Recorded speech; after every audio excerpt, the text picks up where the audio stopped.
Greetings, ladies and gentlemen. It's a beautiful December 20th, 2019. I'm your host, Krusty CANUCK, and today's episode, The Great Canadian Gun Debacle. Yes, I'm getting information in regards to all the gun stuff happening in this beautiful country of ours, and a few people in Toronto suing Smith Wesson for what happened in July 2018. All that and more coming up on the Krusty CANUCK podcast. Stay tuned. Hit it, sweetheart. Because I am hard, you will not like me. Aye, sir. There is no racial bigotry here.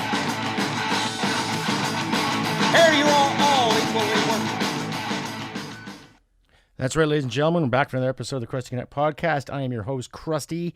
And today, in a special episode, The Great Canadian Gun Debacle. That's the title. Yes, and what are we talking about? Well, we're talking about guns in Canada. You've heard me spiel onto that before in numerous episodes, and, here it is. You know, I've got a few articles here to read, and I'll leave some references and points at the end of this program. But according to, Vice News, now I'm kind of surprised that Vice actually wrote a detailed article. This was written on the 17th, a few days back. Based on Canadians are suing gunmaker Smith & Wesson for $150 million because Americans can't. Victims and families of victims have launched a class action lawsuit against gun manufacturing giant related to the Danforth mass shooting. Victims of the mass shooting in Toronto are suing Smith & Wesson, the U.S. company that made a gun used in the attack for $150 million. Class action lawsuit was filed in the Ontario Provincial Court Monday. If successful, this suit would hold Smith & Wesson responsible for gun safety even if the weapon was stolen. Interesting. The shooting occurred the night of 22nd July 2018 at Toronto's busy Danforth Avenue. 10-year-old Juliana Kozis and 18-year-old Reese Fallon were killed and 13 others were injured. The shooter, 29-year-old Faisal Hussain, died by suicide via gunshot after a shootout with the police. He had a long history of mental health issues and violent tendencies, and the handgun was used in that crime was made by Smith & Wesson and was reported stolen from a Saskatchewan gun dealer in 2015. Now, I read an article that said 2016, so keep that in perspective. The lawsuit claims that Smith & Wesson failed to install smart technology in the weapon, which would have prevented its unauthorized use.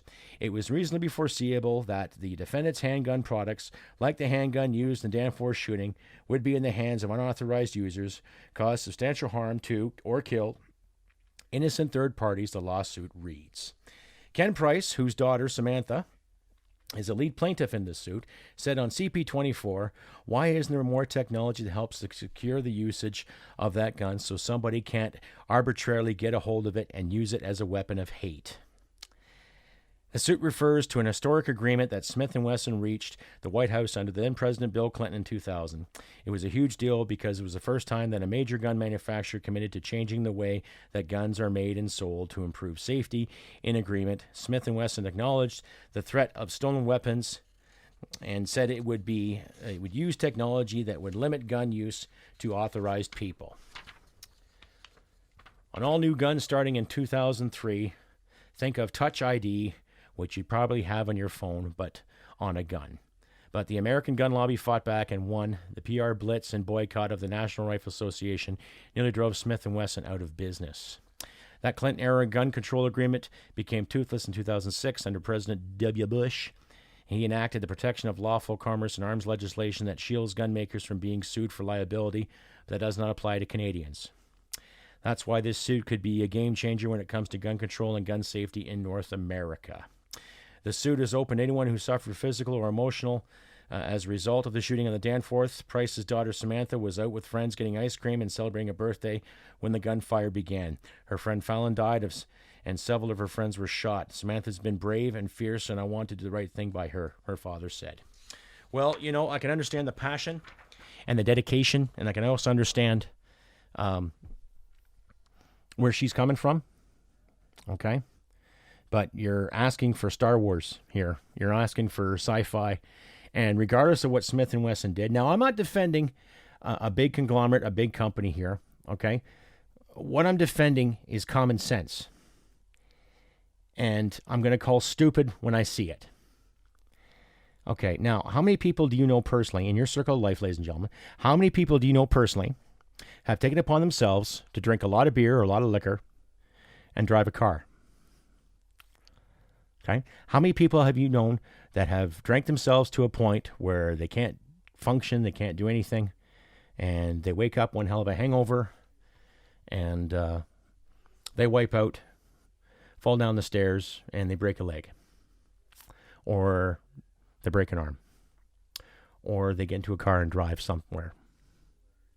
And how many of those individuals have hurt someone, killed someone, smashed something, smashed a property, damaged themselves, and yet you don't hear about people suing the motor company that manufactured the vehicle. You don't hear someone suing the brewery that sold beer to the said individual that he or she consumed.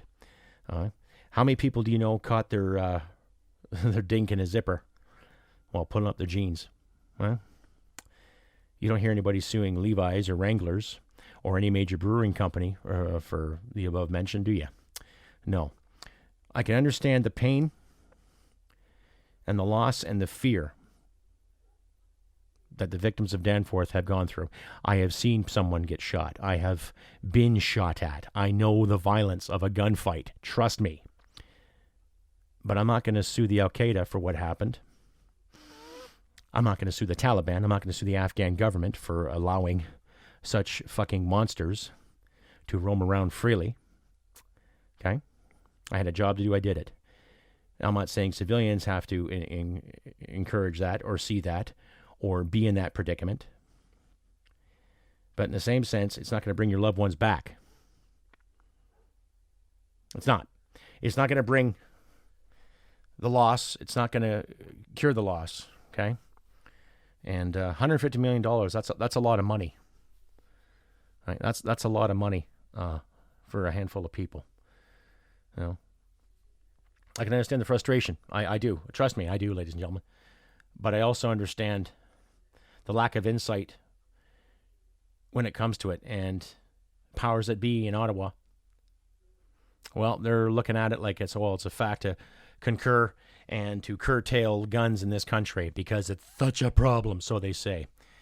And, well, I don't know what to say. I think it's stupid, really. Anyway, you decide. Let me know. CrustyBCanuck67@gmail.com. Or you can find me here in the Podbean. Or send me a comment there on YouTube. Or just say hello, nonetheless. Let me know what you think. Do you think they have a legitimate case? Right? Because technology was promised so many years ago. And let me remind you folks, too, that the gun that was used in that crime was a stolen handgun. Okay? From a gun shop. Back in Saskatoon, I think it was 2015 or 2016. Anyway, there's more information on that. I'll post the links at the end of the podcast here. But interesting, for this festive season, more of the gun debacles are coming up here. So anyway, this is an article that was written from Global News from Jessica Patton. This was posted 21st June of this past year. So it says, Danforth shooter had a lengthy history of violent thoughts, but motive remains unclear, said the Toronto police. Toronto police said the man who went shooting spree in the city's Greektown neighborhood on July 2018 had a lengthy history of violent tendencies and thoughts towards himself, but the motive for the attack remains unclear. Chief Mark Sanders went over the investigation's finding on Friday into the 2018 Danforth shooting, which left 2 dead and 13 injured. Police say nothing to suggest anyone else played in a role in Danforth's shooting. He said earlier in that day, investigators met with families of the victims of the shooting, and they have been in constant conversation with those affected. Although today does not give them the closure for the losses they suffered, it will provide some, but not all of the answers, Saunders said, adding officers spoke to acquaintances, employees, and family members of Hussain over the course of the investigation. Officers responded to calls about the shooting near Danforth and Logan Avenues at 10 p.m., 22nd July 2018. Investigators said 29-year-old Faisal Hussain walked into a busy neighborhood and began shooting. All right. Reese Fallon, 18, and Juliana Kozas, 10, were killed in the incident. Sanders said Hussain died due to a self-inflicted gunshot wound to the head. He said Hussain's history with mental health issues was first documented in 1996. Saunders said through researching his background, a picture arose of a very troubled individual who was clinically treated for violent acts against himself and an outward expression of violent thoughts. Findings revealed Hussain first came into contact with Toronto Police Service in 2010 when he was transported to the hospital for mental health evaluation following an incident of self-harm at school. The document said Hussain was diagnosed with antisocial personality disorder in 2010. However, Sanders and Hussain's mental health treatment was inconsistent over the years, with his last documented appointment with a mental health professional dating back to May 2014. Investigators said they do not believe Hussain had any connection to hate groups or terrorist organizations. They said he was not affiliated with any radical ideologies, even though his mental health played a very, very critical role, ladies and gentlemen. Saunders added that Hussain did not have any criminal record. However, he came into contact with police on 3 separate occasions.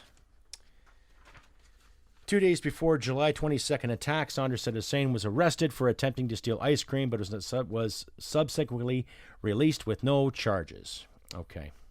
Saunders said that while it was clear mental health played a role in an incident, investigators were not able to identify a clear motive for the attack.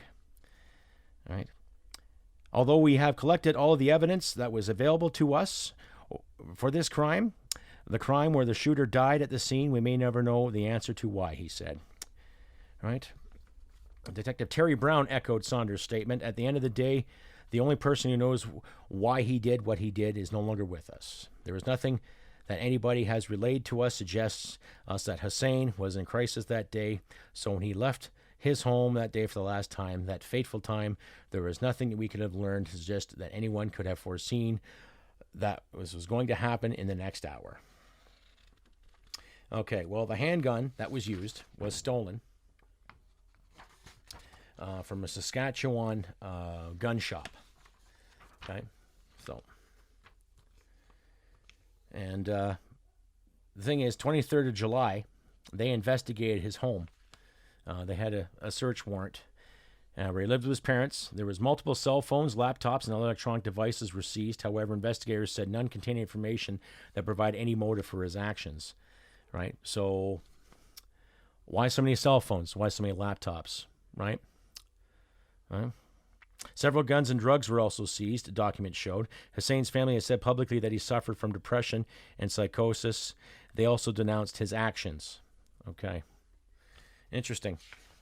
Quite a few actions were there. Now, there are a few more questions that were posted. Hussain did not have a criminal record, arrested a few days before shooting, released without charge after attempting to steal ice cream. So, I don't know what to say. There is an article here that's linked with Mr. Hussain in regards to that. Like, all these cell phones and laptops, I have 2 laptops, and I have 2 cell phones, mine and my wife's. And I don't know. You tell me, you think about it, There's nothing racial here, ladies and gentlemen. I'm just trying to find out the logic between our leaders and the connections to these gun crimes and how they're going to try to justify taking away our guns, if need be, I don't know. Okay. The handgun used in a Toronto mass shooting was a .40 caliber Smith Wesson stolen in Saskatchewan in 2016. The Global News has learned. Now, this comes from the 26th July 2018 broadcast. The gun, which killed 18-year-old Reese Fallon and 10-year-old Juliana Kozis, was stolen during a break-and-enter at a gun store in the province. Okay, both Toronto and Saskatoon police declined to comment on the story. In a redacted copy of the National Firearms Database released to Global News under the Access Information Laws, only one firearm meets those criteria. It was registered by a private individual in rural Saskatchewan, postal code of June 2014. It was entered in the database as stolen in July 15th of 2016. In the data, 24 other handguns and restricted rifles are entered as stolen on the same day in the same partial postal code. None of the guns were recovered. Okay, now I used to work in a gun store, and we would consign things. And in order for us to purchase a firearm from somebody in consignment, or if they wanted to sell it, just basically, give it away, we'd have to have their registration, their ID, their PAL card to make it legit. Okay? If it wasn't, then we were obligated to let the authorities know that, hey, there's an illegal firearm here. We got to do something about it. So, The data is consistent with a large-scale theft of guns in a single event. But global news cannot confirm this. Media reports have suggested it was obtained illegally and was originally from the United States. Of course, Smith Wesson is made in the States. They don't make Smith Wesson in Canada. A spokesperson for the Alcohol, Tobacco, and Firearms said no information about the weapon or investigation. So the thing being, the question is, how did a man with known mental issues acquire a gun? Well, he obviously got it illegally. And when you actually watch the video, you can see him stop and take time to reload, too. And he obviously had more than 10 rounds in his magazine.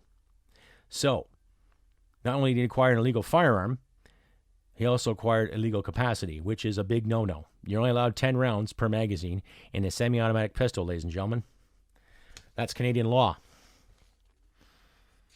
So, I'm not going to read any more of this. This is just all bullshit. But, I don't know. You decide. You tell me, folks. What do you think? Especially my listeners out there who are gun owners. Now, I have a lot of people in my life that are against guns. They are. They have no use for them. They don't like them. They don't want them around. But nobody that I know personally has gone out of their way to tell me, well, you can't have this, and we don't want you having that, and you can't own this gun because. Okay, so that being said, there's nothing wrong with me having a gun in their eyes. I got a few guns, right? I got 2 pistols, got 4 rifles. They're all registered. They're all good to go. They're all locked up and secured, right? I've done the training for them. I have a PAL card that allows me to have them, all right? I can take them to and from the range as long as I keep them locked and secured as the law dictates. And I, for one, am getting sick and tired of people using these incidents as excuses to tell you and I what to do and how to do it, when to do it. Now, I'm also going to add a link here that my friends at the CCFR, Canadian Coalition of Firearms Rights, put together back in October. Tracy Wilson and Rob Gilitica, I believe his name is. Just let me verify the name here. Tracy Wilson and Rod Gilitica from the CCFR actually had a sit-down interview with Bill Blair in his constituent's office in Toronto. And I really, really suggest, ladies and gentlemen, that you watch that video with total clarity, regardless of how you feel about guns or not. And really, really watch a lot of the non-answers that Mr. Blair has given those 2 individuals. Now, Tracy Wilson has done a fantastic job for advocating for firearms rights in Canada. Because in Canada, we don't have a Second Amendment, folks. We don't. Okay, we don't. It's a privilege to own a gun in this country. But as we see with the whole Western influence and how free speech is being compromised and how ideas are being compromised and how thoughts are being stifled and how words are being stifled, now they want to take away people's firearms and take away items of property that the so-called left does not agree with. Now, I've said numerous times before, I don't care if you own a gun. I don't care if you do own a gun. I'm not threatened by someone's property. I'm threatened if someone used said property to harm me or my loved ones, of course. But I don't believe that the only people allowed to have guns in any working democracy should just be the police and the military. I don't believe that at all. I don't believe that someone can break into your home and do what they want. I believe you should have the right to defend yourself and defend what you love, and that includes your property, and that includes yourself, right? But when you actually sit and listen to Bill Blair go on and lie, and he does lie, and you can pinpoint yourself where he lies in these videos, right? I'm just dumbfounded. Here's a guy who is the fucking chief of police in Toronto, okay, one of the busiest cities in the country, that has an extremely high crime rate, that has a lot of gun violence from people that have acquired firearms illegally, okay?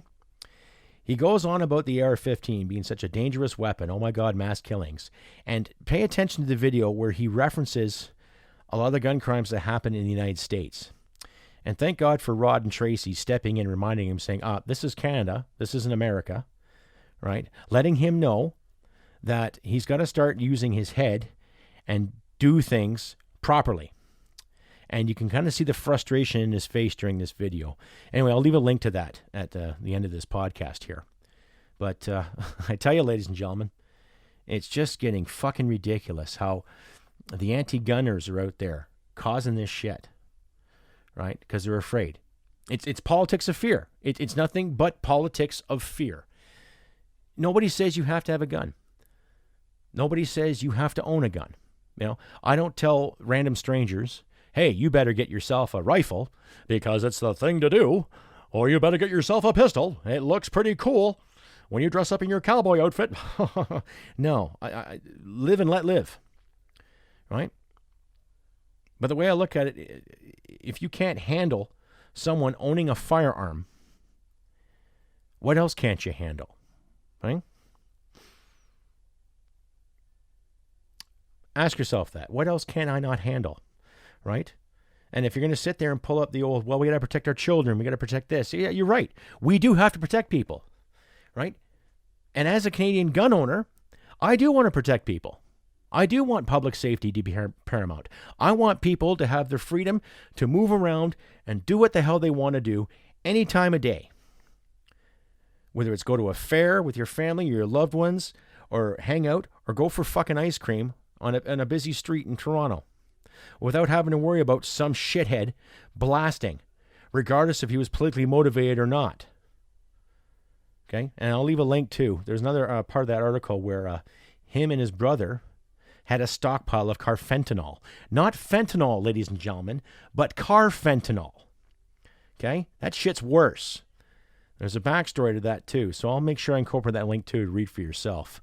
But when it comes to the whole gun debacle in this country, it should not be a humongous debate. Now, what happened in December of 1989 was a heinous fucking crime.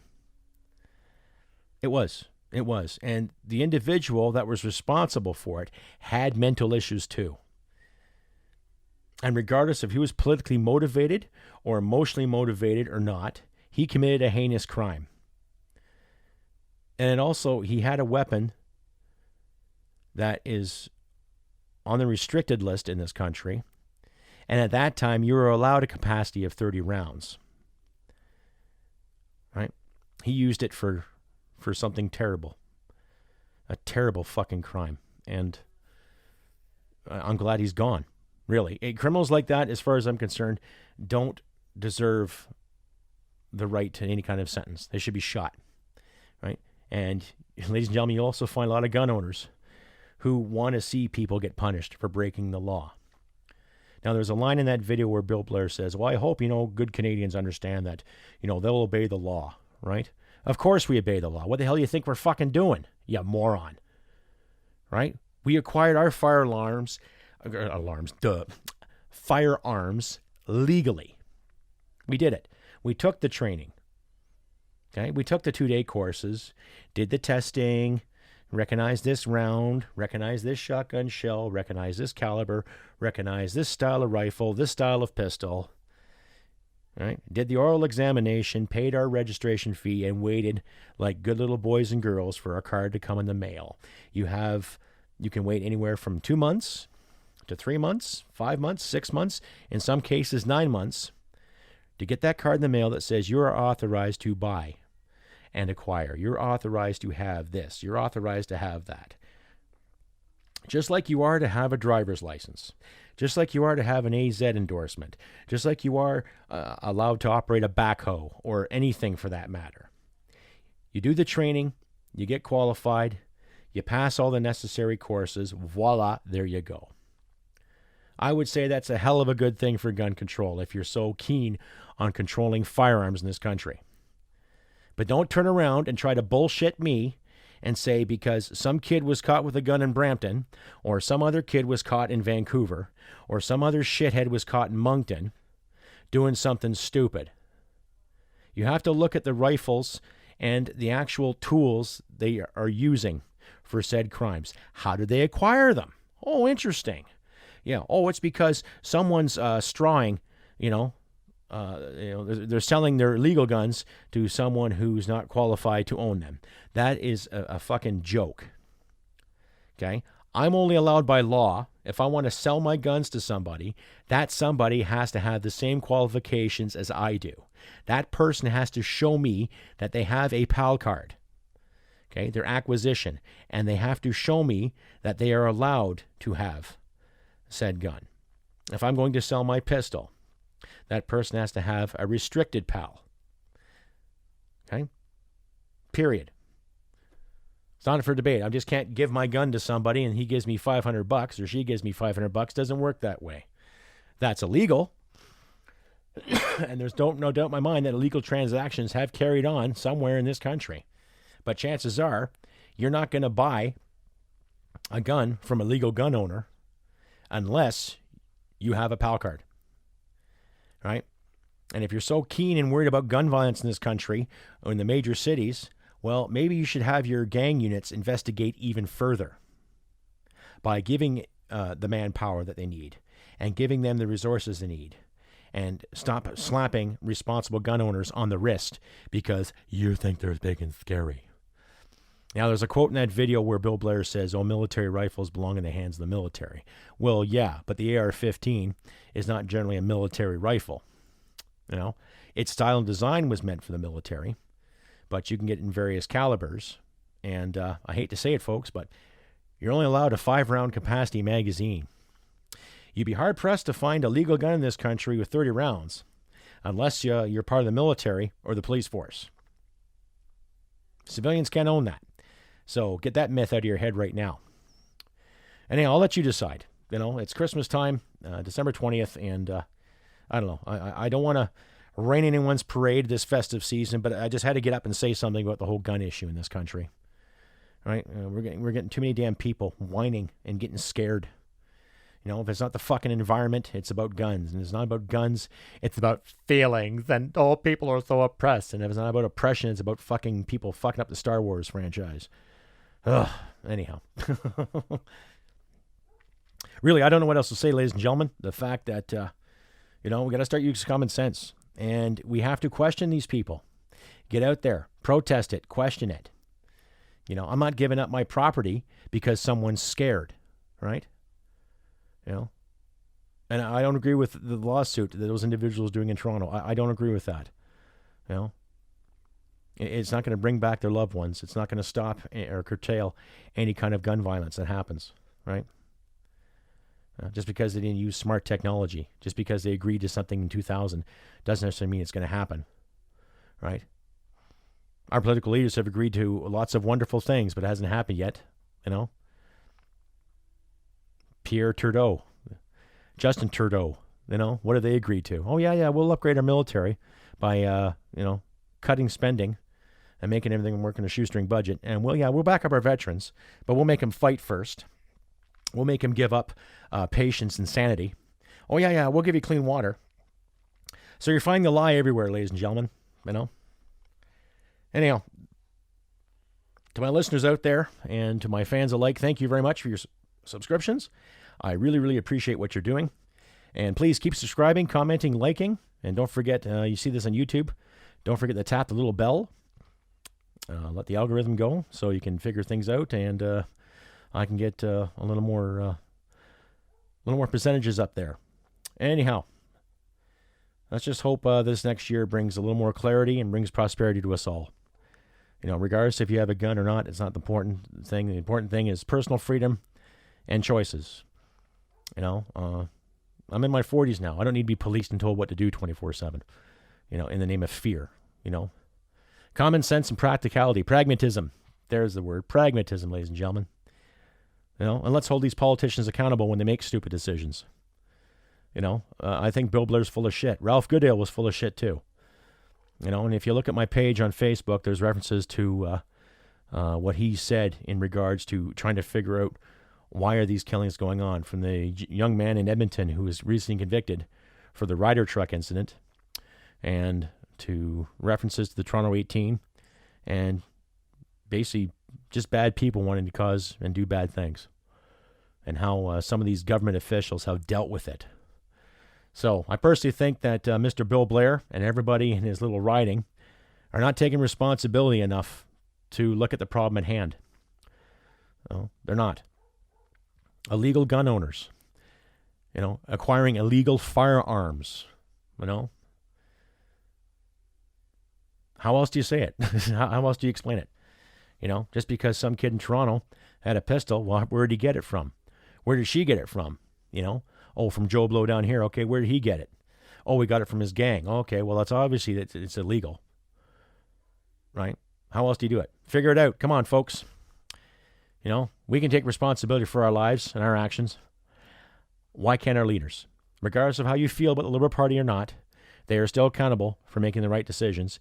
And based on the information I've just displayed now and the videos and stuff, I'll in the links later, you can really tell how much they really fucking care and what they are willing to do to make sure that everyone's quote unquote safe. Either safe or stifled. Anyway, you decide.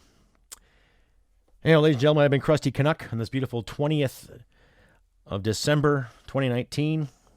5 days before the big Christmas day. To all my Jewish listeners out there, happy Hanukkah, or happy belated Hanukkah. Happy Festivus, happy Kwanzaa, happy winter solstice, and Merry Christmas to my fans and family and friends out there who have supported me along this way. I appreciate all the subscribers. Please keep subscribing, keep commenting. And my offer still stands with the t-shirt deal. If you commit a $5 to $10 donation on any of my donation pages, please consider donating. But if you do, make sure you send me an email and your initials, and I'll give you a free t-shirt of your choice from my Teespring line. That's if you commit a $5 to $10 donation per month. Okay? And if you just want to donate, you can do that too. Or if you just want to buy a shirt and some of my items from the Teespring line, please feel free to as well. And keep in mind too, every donation I do receive, I do accumulate what I can and give them 30%. That's the Veterans Association Food Bank. I give them 30% of every donation. They help veterans out in Calgary, Alberta. They do wonderful things to these veterans. They provide good, nourishing food, job opportunities, skill opportunities. They help disabled vets by building ramps and sedgeways. And they also are great pillars of the community.